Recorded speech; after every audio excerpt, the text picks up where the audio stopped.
Buenas noches, ¿me pueden escuchar?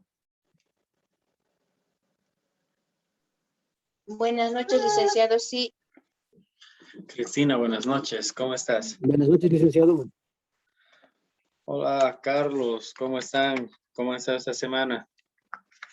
saliendo del estrés, licenciado, estábamos con eso de las notas. Ya estamos un poquito más relajados, creo, Me imagino.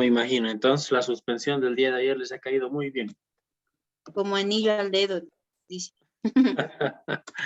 Aquí estuvimos con una lluvia muy intensa, truenos y con algunos problemas. Ahora ya está más tranquilo a pesar que llovía hace un momento.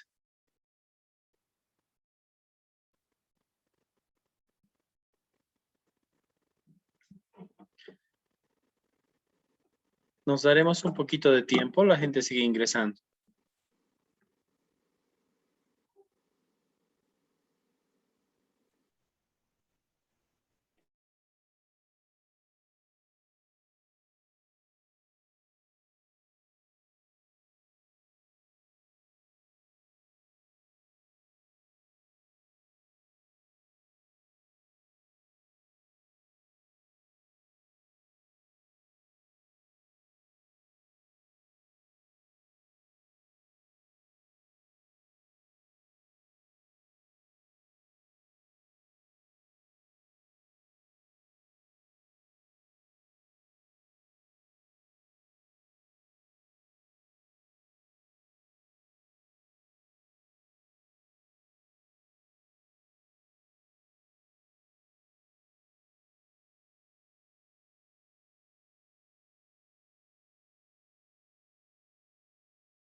Buenas noches. Creo que hemos esperado más de lo usual. Así que podemos empezar la clase.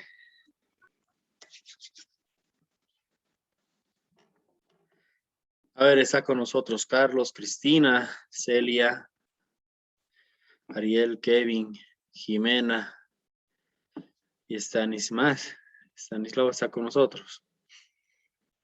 ¿Ustedes saben qué pasó con el resto del grupo? ¿Alguna actividad, tal vez entregar notas? ¿Tienen alguna información del resto?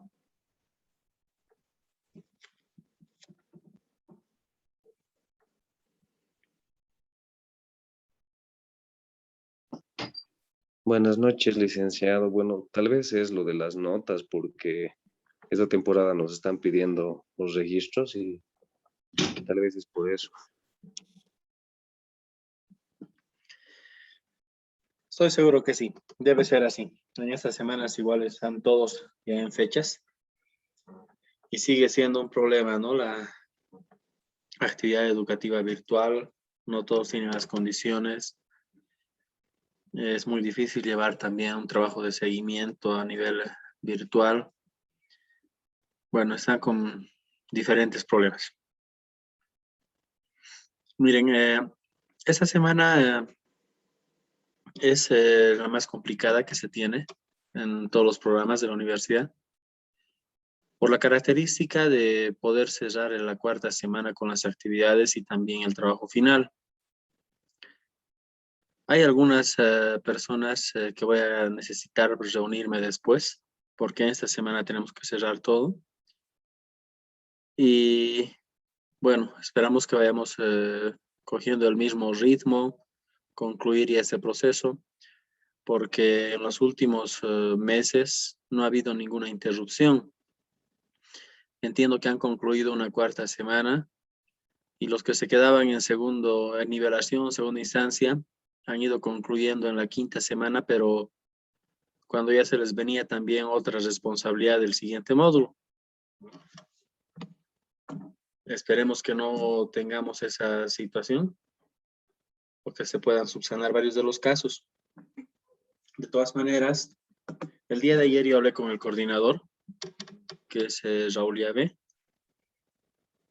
y él, igual que mi persona, está, ¿no?, con toda la predisposición de poder escuchar las situaciones que puedan tener diferentes diplomantes, en algún caso maestrantes también, bueno, otros programas, en el sentido de que no todos han tenido una regularidad de aprovechamiento, pero también hay diferentes situaciones como el COVID y otras. Lamentablemente hemos tenido también en el grupo, hay casos. Esperamos de que estén muy bien de salud y que puedan tener por lo menos la atención debida y de manera oportuna para que no puedan tener problemas mayores. Pero sí, a nivel académico es necesario que tengamos esa información. Si ustedes como grupo tienen algún otro conocimiento de sus compañeros que estén atravesando por este problema, les pido de que puedan comunicarnos para ver qué medidas también se puede tomar. Entonces, es bueno ya que puedan tener una relación muy, muy próxima para que no tengamos dificultades. Bueno, dígame, ¿cómo estamos en la última semana? Hemos estado leyendo los trabajos que han ido realizando en relación al lenguaje, bueno, a la lengua, como elemento de transmisión y preservación cultural también. Hay unas interpretaciones muy interesantes que les he visto. Hay otras también que hacen mucho a un contexto de castellanización.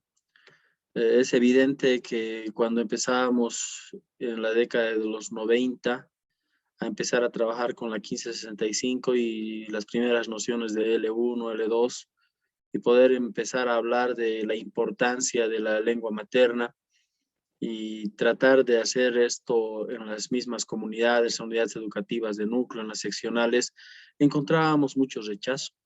Y tal vez no solamente en su entonces, hasta ahora también seguimos, ¿no? Con esa lucha, con ese pensamiento de alguna manera colonial que hemos ido teniendo y lo hemos ido heredando. Muchas de las intervenciones y análisis van hablando sobre este tema. ¿Por qué? Porque la idiosincrasia que tenemos en nuestra sociedad es bastante próxima, es una idiosincrasia bastante pragmática, muy inmediatista, en la cual escuchamos permanentemente a papás, a mamás decir, mi hijo no tiene que tener un retroceso y el uso de la lengua es un retroceso todavía en el pensamiento en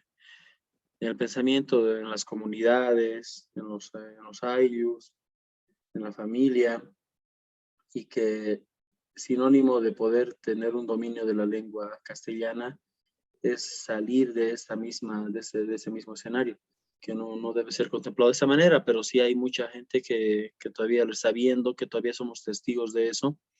Sin embargo, cuando nosotros estamos acá para estudiar esto, que no lo vamos a estar interpretando de una manera tan abstracta con otros escenarios, pero sí la importancia que tiene la lengua para poder ser una transmisión de la cosmovisión de la filosofía andina y lo que realmente representa, que es un sentimiento cultural y que debe prevalecer en la mayoría de los casos por el tiempo mayor posible, de manera pura. Entonces es ahí el reto, ¿no? Porque en tanto vayamos nosotros manteniendo todavía la lengua, vamos a tener todavía esas nociones de pensamiento cultural y andino. Por ahí ha estado mucho rondando la participación y también el análisis crítico de los diplomantes, con mucha reflexión, con muchos ejemplos interesantes de las unidades educativas y lo que van escuchando también ustedes. ¿Alguien que quisiera hacer algún comentario sobre la actividad de la semana anterior y el análisis que han desarrollado a nivel del foro y de la actividad? ¿Tienen la palabra en este momento?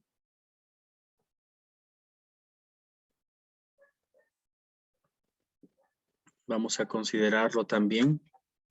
Bueno, estamos en la última etapa de valoraciones y de opinión. Licenciado, buenas noches. Hola, Cristina. Sí, la verdad, cuando se ha iniciado el módulo que decía lógica de los pueblos originarios, me imaginaba que iba a ser algo bien complicado y tal vez difícil de hacer el módulo. Sin embargo, cuando he estado dando lecturas, a pesar de que también tenemos un trabajo bastante complicado, los profesores de esta área trabajamos con varios cursos para por lo menos llegar a cubrir un ítem, ¿no? Y lo que he visto, por ejemplo, en las lecturas de Joseph Sternam y algunas lecturas complementarias que nos facilitaban, realmente muy interesante lo que lo que puedo rescatar es que tiene una forma de explicar sobre el uso o la práctica del lenguaje, ¿no? Es una forma de realmente conocer la cultura, pero no deberíamos de reducirlo a una, lo que lo que capto o lo que trate de rescatar es que no se debe de limitar a un código, a un sistema de escritura, ¿no? Y en algún momento yo le había escuchado a Felipe Quispe, me quedé con eso. Decía, nosotros queremos aprender, ¿para qué nos va a servir el idioma? Nosotros sabemos hablarla. Y muchos lo han rescatado de otro modo, pero él decía, nosotros sabemos hablar. Ese es nuestro sistema de comunicación oculta ante el yanqui. Y al nosotros, cuando le había escuchado de manera completa, él decía, al tenerlo ya el aymara tal vez es ya como idioma porque ya tiene su propia escritura, muchas veces decía él, la identidad cultural o lo que realmente hace diferente a nuestra cultura, esa mística que tiene nuestra cultura, de algún modo pierde esa misticidad, decía. Y ahora también decía él, en algún momento lo escuché decir, nosotros queremos aprender el idioma del extranjero, de los yanquis. ¿Por qué? Porque esa es una forma de saber, saber, conocer y comprender su cultura. Y al leer estos textos de Stenham, eso es lo que un poquito trataba de relacionar y por ahí trataba de rescatar el idioma del Aymara. Es muy cierto que hoy en día, muchos hasta ahora, por ejemplo, en el sector de la ciudad de El Alto, yo hablo con mi familia, el Aymara, ¿ya? Hablo con mi familia, con mi pareja, pero mis hijos ya no. Ahora difícilmente lo entienden. Y muchas veces aún mantenemos esa idea de que hay que hablar, aprovechar otros idiomas, todo aquello. Sin embargo, es nomás necesario ante la globalización y la transculturación que estamos viviendo, tener esa esencia como eh, ser todavía para mantener nuestra identidad cultural. Hasta hoy todavía se pelea en los centros de formación, ya sea a nivel secundario, técnico medio, superior, sobre la poca importancia que le damos a los idiomas originarios. Otro detalle es, por ejemplo, que antes de que ingrese, vamos a decir prácticamente el gobierno, pues era un poquito complicado hablar el idioma, era sinónimo de menosprecio, de campesino, era pues avergonzarse, ¿no? Hablar en Aymara y no era pues tan necesario, pero también ahora ya en la práctica veo que cuando he hecho en mis años de provincia, muchos de mis colegas, por ejemplo, no sabían hablar el Aymara, pero yo sí hablaba y escribía. Entonces ha sido un medio para directamente interactuar con los padres de familia, e incluso ya pues explicarles en su idioma cuál es la situación del estudiante, todo eso. Y a mí me ha abierto un campo de trabajo muy digno. Las mamás se acercaban, o sea, con esa confianza conversaban conmigo.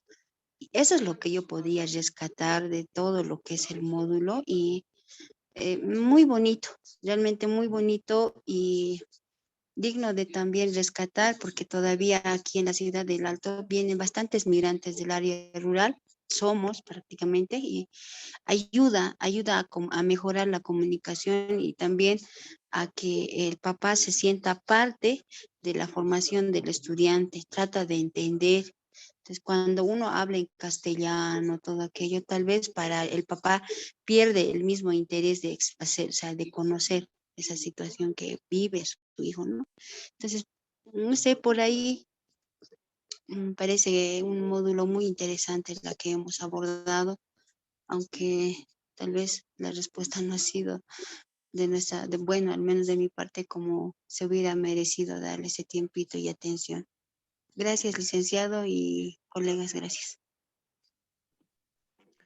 No, gracias, Cristina. Bien adecuada la reflexión que desarrollas, porque más allá de la misma connotación que lleguemos a tener a nivel cultural y de identidad, lo que nosotros vamos viendo en nuestra actividad educativa permanente es esa interrelación con las comunidades, con las familias, los niños, las responsabilidades, padre, madre, y cómo nos puede llegar a ayudar al acercarnos más a esto con un objetivo laboral también, pero en algún momento en Chuquisaca Norte, que se habla muy fluido también el quechua en este caso, nos decían, ¿no? Los niños, mientras más te acercas y hablas en quechua, entonces ellos se te acercan más porque es una lengua materna la que les da confianza.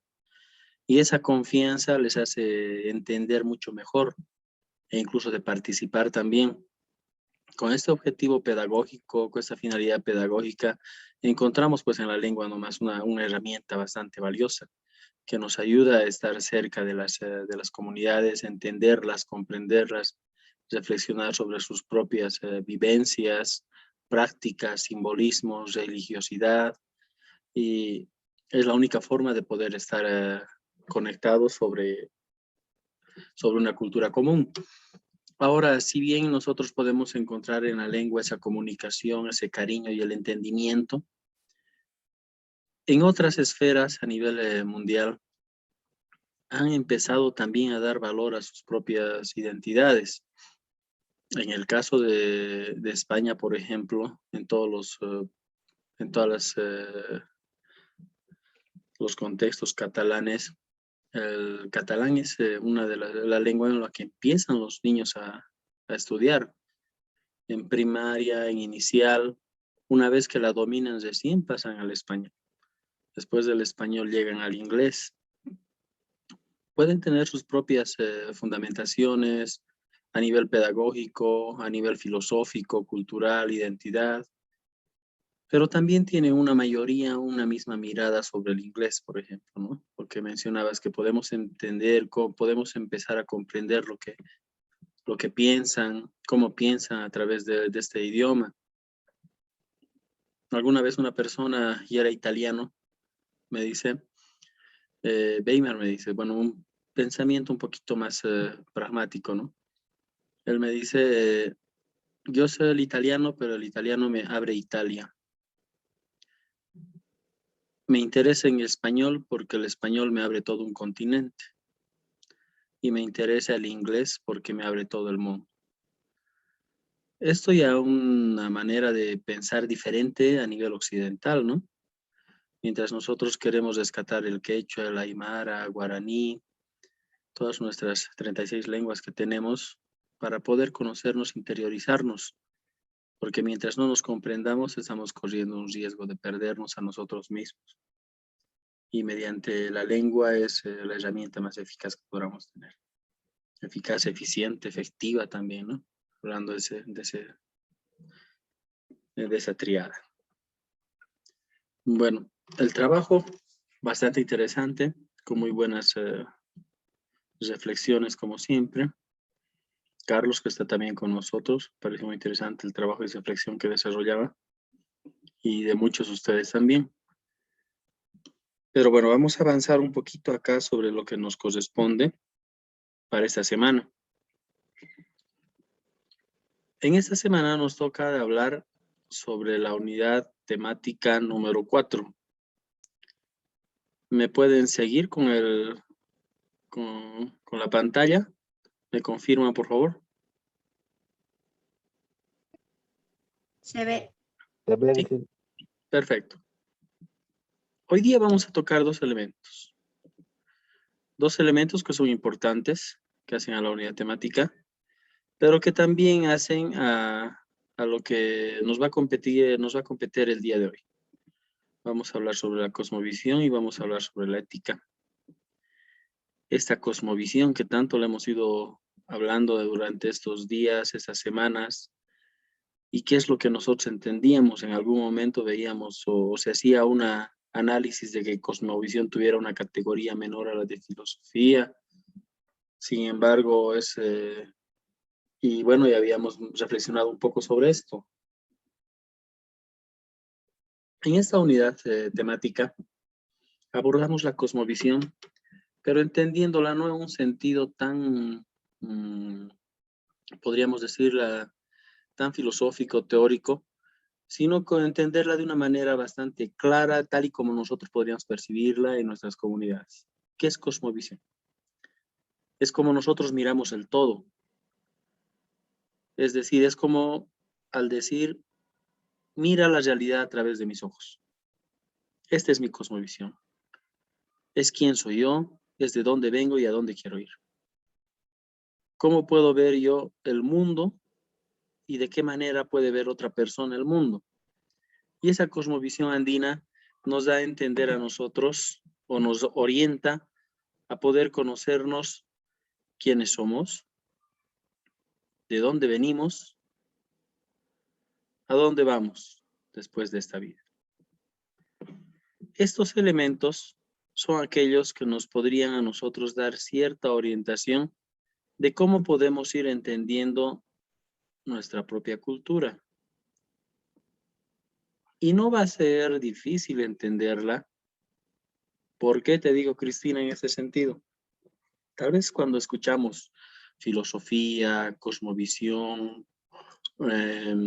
pensamientos ideológicos, occidental, andino, nos da a entender muchos elementos filosóficos, abstractos, diferentes, que nos van a hacer, nos van a resultar algo muy complejo. Pero no debería resultarnos esto. ¿Por qué? Por el simple hecho de que nosotros somos andinos. Y lo que estamos haciendo en este módulo y lo que estamos viendo en este momento es solamente ver algo de nuestro propio interior, de nuestra propia cultura, de nuestra propia práctica y vivencia. Desde niños nosotros hemos estado inmersos en un escenario cultural que nos ha marcado y que nos sigue marcando hasta ahora, pero que no le hemos dado la debida importancia como tal. Pero sí hemos estado en esa misma práctica. Así que el poder hablar de todo lo que corresponde a las cosmovisiones, a la espiritualidad, religiosidad, no tendrían que resultar para nosotros muy densos, sino por el contrario, tendrían que resultar para nosotros más que todos reafirmadores de todo lo que nosotros conocemos. Un primer punto. En nuestra cosmovisión no existen jerarquías. Estas jerarquías únicamente corresponden a recíprocas. Entonces, no hay un más, no hay un menos. Todo es igual. Tiene una interrelación.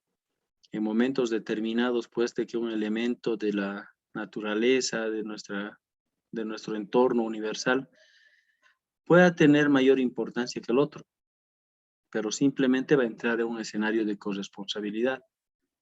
Así como en determinados meses nosotros esperamos las lluvias, en otros también las alejamos de nuestra realidad. No queremos que les continúe una lluvia. Así como hace unas semanas estábamos esperando aquí en Sucre mucha agua para poder seguir con los ciclos productivos, para poder seguir con las propias necesidades, va a llegar un momento determinado en el que no la vamos a necesitar. Es porque esa responsabilidad y esa función ya ha concluido y tiene que dar paso a otro proceso, a otra expresión natural. Por eso que ahí no existen jerarquías, sino son correspondencias. Y estas correspondencias tienen que ser vistas como uno de los principios que habíamos hablado de corresponsabilidad, reciprocidad, equilibrio. Son los principios andinos. Si no los vamos teniendo en mente permanentemente, entonces no vamos a poder nosotros continuar con una explicación de la cosmovisión andina ni poder entenderla. Una siguiente. La celebración y el ritual son para el ser humano andino un acto gnoseológico y ético de primer rango. ¿Qué querrá decir eso? Quiere decir que todo lo que se vaya a hacer para el inicio de la cosecha, para la siembra, la cosecha, el trabajo, todo lo que va a hacer los rituales, son rituales en sí, son parte del conocerse a sí mismo. Y ese conocerse a sí mismo es parte de la cultura porque le vamos dando significado y simbolismo a cada una de las cosas que tenemos en nuestro cosmos. El trabajo. ¿Cómo vamos viendo el trabajo? El trabajo tiene una característica muy singular en la cosmovisión andina porque significa un diálogo. Y este diálogo es con todas las fuerzas vivas que se tienen. No es vista a nivel, como a nivel occidental, que pueda ser símbolo de poder tener más, de acceder a necesidades, sino el trabajo como una acción en la naturaleza para poder tener una retribución. Trabajas la tierra, cultivas la tierra y vas a tener una retribución, vas a tener alimentación. Ese alimento te va a dar una reciprocidad de la naturaleza hacia las familias y vas a poder alimentar a tu familia, a tus hijos. Tus hijos van a poder crecer, van a poder formarse, conocerse a sí mismos, van a poder entrar a un espacio del vivir bien para posteriormente llegar al buen vivir y llegar a un siguiente escenario que llegaría a ser el poder convivir. El diálogo con la naturaleza y las fuerzas vivas mediante el trabajo te dan esa cualidad del vivir bien. Y por acá hay un punto interesante que me gustaría tratarlo y quiero escuchar también sus puntos de vista, que está relacionado al Ayllu. El Ayllu como una célula viva. ¿Pero por qué como una célula viva? ¿Qué diferencia creen que podemos encontrar nosotros con un pensamiento occidental y el andino? ¿Por qué para nosotros el Ayllu es la célula viva de una sociedad? ¿Y cuál será la célula viva desde un pensamiento occidental? ¿Alguien que quisiera participar en este punto? Y que lo estudiamos permanentemente a nivel educativo y psicológico. ¿Cuál es la diferencia en este punto con el pensamiento occidental?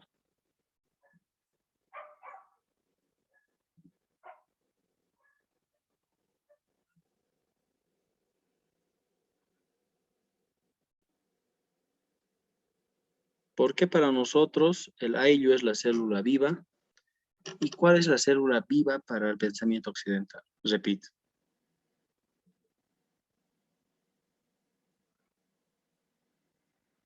No hay respuestas negativas, no hay respuestas malas, solamente aproximaciones a una respuesta verdadera.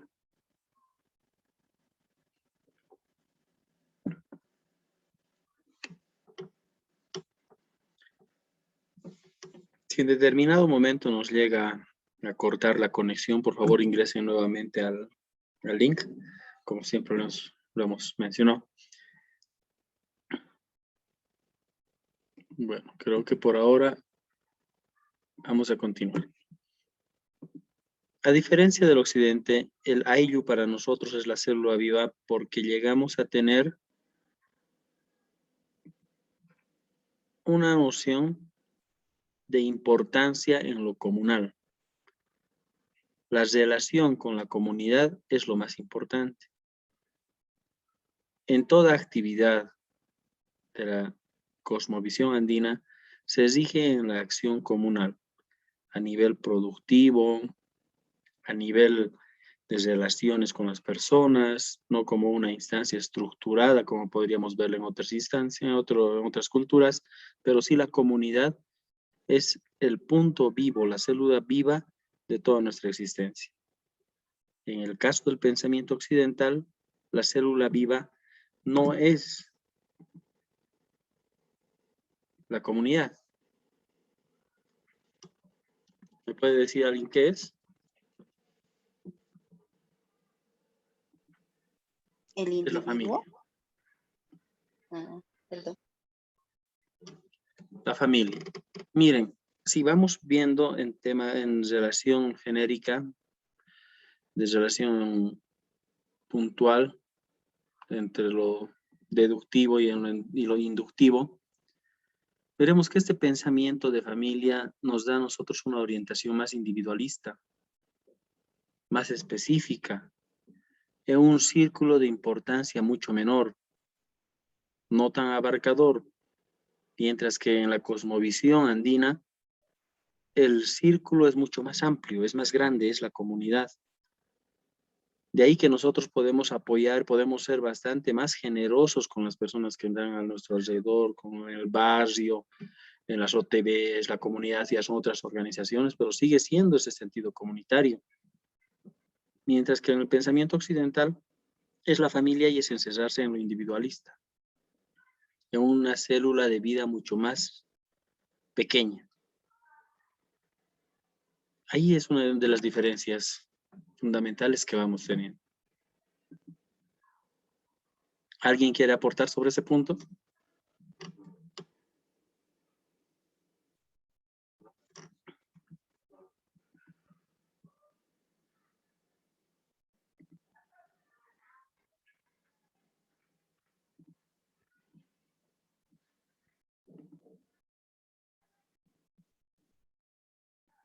Bueno, creo que no los hemos encontrado con muchas ganas de participar el día de hoy.